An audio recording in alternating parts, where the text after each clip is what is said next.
Hi everyone, I'm Bianca Goladriga in New York. Well, as police in Waco, Texas continue the lengthy task of charging 170 members of two separate motorcycle gangs involved in a shootout that killed 9 bikers and injured 18 others, we're learning more about these rival gangs with a nearly half-a-century-long feud. The gangs involved in the shootout last weekend are the Bandidos and the Cossacks, who are both gangs started a rivalry a long time ago when they formed in the 1960s. The Bandidos became Texas's biggest motorcycle gang and are known as the, quote, big dogs of Texas, who would not bow down to the smaller gang, the Cossacks. These gangs, along with other well-known groups like the Hells Angels and the Outlaws, have been declared by the government to be criminal enterprises. The Department of Justice says all these groups pose a serious national domestic threat. But just how grave a threat are they? Joining me now from Tucson, Arizona for more insight on these gangs is retired federal undercover agent Jay Dobbins. Jay, thank you so much for joining us. I want to ask you, first of all, have you ever seen anything like the mass casualty shootout we saw Sunday in Waco?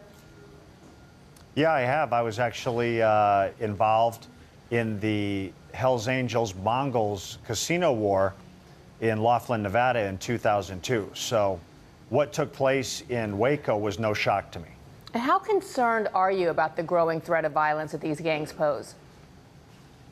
You know, it keeps being deemed as a growing threat of violence. It's always been there.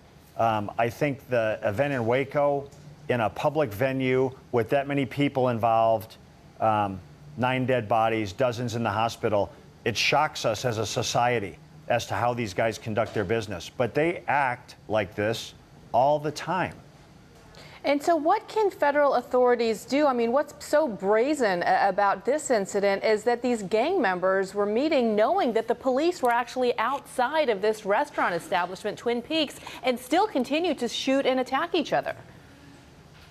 When you're a part of one of these gangs, that gang, the patch or the vest or the cut you wear to symbolize your membership in that gang, that's your religion. That's your Bible. And they're zealots for it. They will fight for it. They will kill for it. And as we've seen Sunday, members will die for it. They don't care if there's police there. They don't care who's watching. They're just there to take care of business and represent their religion. And you actually were able to infiltrate a gang and went undercover. Let's tell our viewers a little bit more about the gang world, the underworld gang world. 500 large gangs, according to the FBI, exist in the U.S. 44,000 Americans are believed to belong to these bike gangs. Tell us about your experience when you infiltrated one. It was a world of violence and intimidation. You know, the people that I ran with were not necessarily book smart, educated people, but they had PhDs in intimidation. And that's what their goal was to scare you and dominate the world and the culture that they controlled. A PhD in intimidation. I like how you said that, very well put. But what attracts members to these groups? I think they want to belong to something. I think they want a sense of family. If you're interested in that culture, the romance of the motorcycle is intriguing. The symbolization of freedom, of liberty, of having the wind blowing through your hair, you're on 2 wheels. That is a very romantic view of the lifestyle. You know, the media and entertainment industry creates a very sexy, glamorous view of that world. My experiences of having lived it are that it's very unsexy and very unglamorous. It's nasty and dirty and violent and dangerous. And why would they be deemed a national threat? I know that there's a lot of drug-related issues going on in these gangs as well, correct? Narcotics trafficking is huge, but so is murder, so is rape, extortion, assaults. You name the violent crime, and these gangs specialize in it. And we look at these two gangs, the Bandidos and the Cossacks involved. The Bandidos were formed, as we mentioned, in 1966. The Cossacks 3 years later. It's believed that this has been a year-long turf war between the two, specifically regarding the word Texas, I'm not making this up, added to one of their vests. What do you make of this? It's part of that culture. How your vest is formatted is not all that different than traditional street gangs, Crips and Bloods, red and blue. In the biker gang world, it's how your vest is formatted. The Bandidos feel they own Texas, they control Texas, and they feel like they can tell all the other biker gangs there how to act.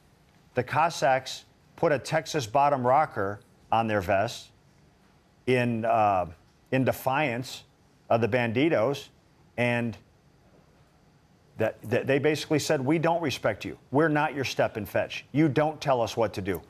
And in this world, they don't negotiate. They don't sit down at a table and shake hands. They just shoot each other. Well, and when they do sit down at a table, as they appear to have done at this restaurant, this establishment that hosts them on a weekly basis, the Twin Peaks restaurant, how much culpability does the restaurant have in itself, knowing that these organizations meet there on a weekly basis? They knew about Sunday's event. They had been warned to make sure that it didn't happen. It did, and in fact, now we have people who are dead.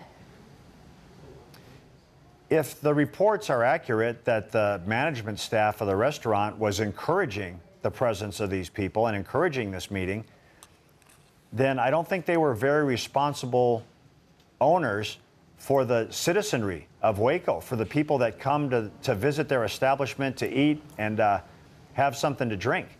Because anybody that knows anything about these guys knows that that fire is always smoldering, and all it needs is a little bit of kerosene on it, and it's going to go up, and it went up at Twin Peaks. And we're talking about Texas today, but talk about other states and other gang wars that we see around the country. Well, the Hells Angels are the kings of the mountain. They are the champ, and all the other gangs are jealous and envious of that. They all want to be the champ, but if you want to be the champ, if you want to wear the belt, you have to knock the champ out.